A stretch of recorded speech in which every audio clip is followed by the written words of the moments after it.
Hello everyone, welcome to KV learning hub. So बच्चों, आज हम शुरू करेंगे कक्षा 1 हिंदी का तीसरा पाठ, जिसका नाम है रीना का दिन। इस पाठ में हम पढ़ेंगे कि रीना अपना दिन कैसे बिताती है। तो देखिए, शुरू करते हैं।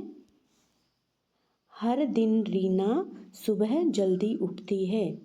आपको भी पता है, सुबह लेट तक नहीं सोना चाहिए, हमें जल्दी उठना चाहिए। तो रीना भी यहाँ पर हर सुबह जल्दी उठ जाती है।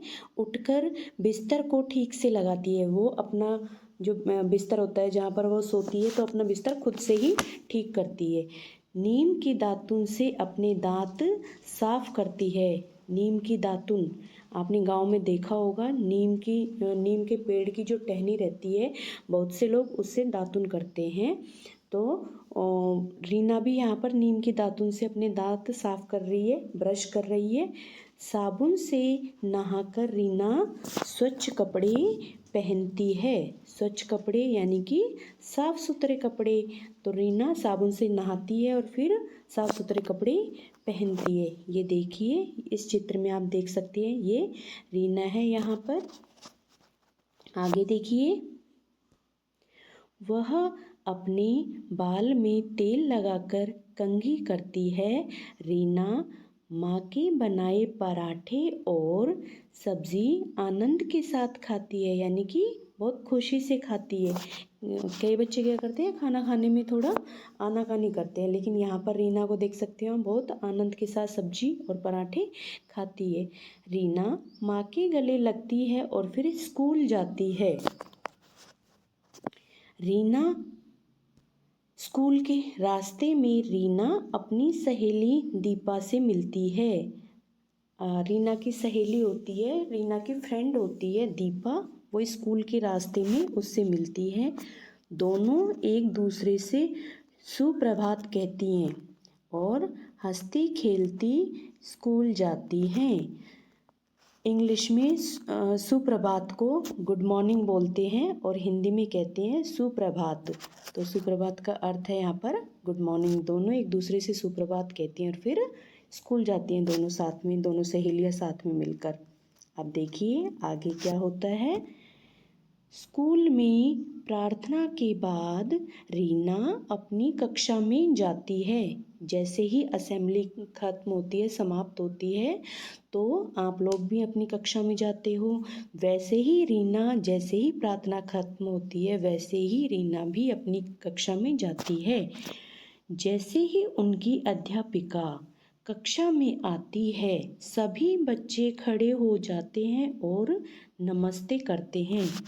जैसे ही टीचर क्लास में आती है या आता है, तो सभी बच्चे खड़े होकर उनको अभिवादन करते हैं। क्या कह के? नमस्ते कह के। अध्यापिका भी मुस्कुराती हुई नमस्ते कहती है। रीना स्कूल में मन लगाकर पढ़ाई करती है। वह अपनी सहेलियों के साथ खेलती है और थोड़ी शरारत भी करती है, यानी कि वो मस्ती भी करती है थोड़ी, और थोड़ा खेल भी खेलती है अपनी फ्रेंड्स के साथ में। आप लोग भी यही करते हो स्कूल में, है ना?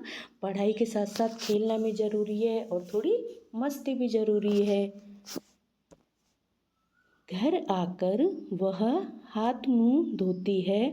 फिर वह अपनी स्कूल की सभी बातें अपने परिवार को बताती है। आप लोग भी घर पे जाते ही, जैसे ही मम्मी मिली या पापा मिले, जो भी आपका फैमिली मेम्बर मिला, उसको अपने स्कूल में क्या क्या किया आपने, आज क्या हुआ, वो सारी बातें बताते हो। तो वैसे ही रीना भी क्या करती है, जैसे ही घर पहुंचती है, अपने स्कूल की सारी बातें अपने फैमिली मेम्बर्स को बताती है।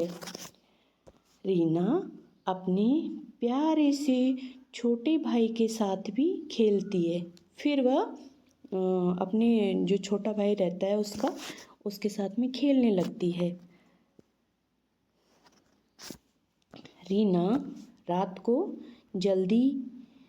को रात को जल्दी ही नींद आ जाती है क्योंकि रीना पूरे दिन बिज़ी रहती है, सुबह भी जल्दी उठ गई थी, है ना, और स्कूल में भी उसने मस्ती की, खेला, तो खेल खेलने से थकान भी होती है, तो ऐसे करके रीना को रात को जल्दी ही नींद आ जाती है। दादी प्यार से रीना को शुभ रात्रि कहकर सुला देती है। शुभ रात्रि का मतलब होता है गुड नाइट।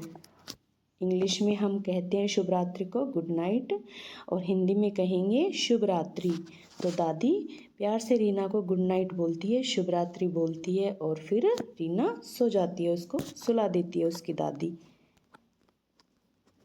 देखिए, तो ये कहानी यहीं पे कंप्लीट होती है हमारी।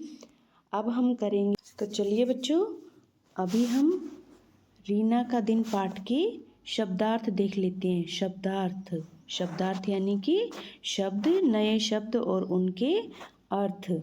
ठीक है, तो देखिए इसमें पहला शब्द है सुप्रभात। सुप्रभात यानी कि अच्छी सुबह। सुप्रभात का क्या मतलब होता है? अच्छी सुबह। सुप्रभात को इंग्लिश में हम लोग बोलते हैं गुड मॉर्निंग, जिसका अर्थ होता है यहाँ पर अच्छी सुबह। नेक्स्ट है अध्यापिका। अध्यापिका कौन होती है? शिक्षिका। इसका अर्थ है शिक्षिका, यानी कि जो आपको पढ़ाती हैं वो अध्यापिका। अर्थ है उसका शिक्षिका। नेक्स्ट वन उठती है। उठती है यानी कि जागती है। सुबह इन द मॉर्निंग जागती है। नेक्स्ट है स्वच्छ। स्वच्छ यानी कि साफ। कोई भी कपड़ा या फिर हम खुद साफ सुथरे होते हैं तो उसको बोलते हैं स्वच्छ। आगे देखिए, नेक्स्ट शब्द है हमारा यहाँ पर सहेली। सहेली का मतलब होता है दोस्त या सखी, फ्रेंड, जिसे हम फ्रेंड भी बोलते हैं। तो वो होती है सहेली, दोस्त, सखी या फिर फ्रेंड भी बोल सकती हैं। नेक्स्ट वर्ड है शरारत। नया शब्द है यहाँ पर शरारत। शरारत यानी कि हंसी मजाक करना, किसी से हंसी ठिठोली करना। शरारत यानी कि ज़्यादा नहीं करना, हल्की थोड़ी छोटी मोटी शरारत करना, हंसी मजाक करना उसके साथ में। नेक्स्ट शब्द है यहाँ पर नीम की दातुन। मैंने आपको पहले भी बताया था नीम की दातुन का क्या मतलब होता है। नीम के पेड़ की जो लकड़ी होती है, जो टहनी होती है, पतली सी जो टहनी होती है, उसकी ब्रश बना के फिर दातुन करते हैं। लाइक जो आपकी ब्रश होती है उसकी तरह वो काम करती है, तो नीम की दातुन है यहाँ पर। फिर है अगला शब्द है फिर परिवार। परिवार क्या होता है? परिवार जहाँ पर सभी लोग एक छत के नीचे रहते हैं। आपने देखा होगा आपके घर में भी आपके दादा दादी, मम्मी पापा, भाई बहन, सभी लोग एक ही घर में रहते हैं, एक ही छत के नीचे रहते हैं। तो इन्हीं सब लोगों से मिलके क्या बनता है? हमारा परिवार। क्या बनता है? परिवार। एक बार और देख लीजिए यहाँ पर नए शब्द और इनके अर्थ। सुप्रभात यानी कि अच्छी सुबह। दूसरा है अध्यापिका यानी कि शिक्षिका। तीसरा है यहाँ पर उठती है यानी कि जागती है। चौथा है स्वच्छ यानी कि साफ, साफ सुथरा। पांचवा सहेली, फ्रेंड, दोस्त या सखी। छठा शरारत यानी कि हंसी मजाक करना। सातवां नीम की दातुन यानी कि नीम के पेड़ की टहनी या लकड़ी। आठवां परिवार, जहाँ पर सभी लोग एक छत के नीचे रहते हैं। तो ये हमारे आज के शब्दार्थ कंप्लीट हो गए और हमने पाठ समझ लिया है। नेक्स्ट वीडियो में हम करेंगे इसके क्वेश्चन।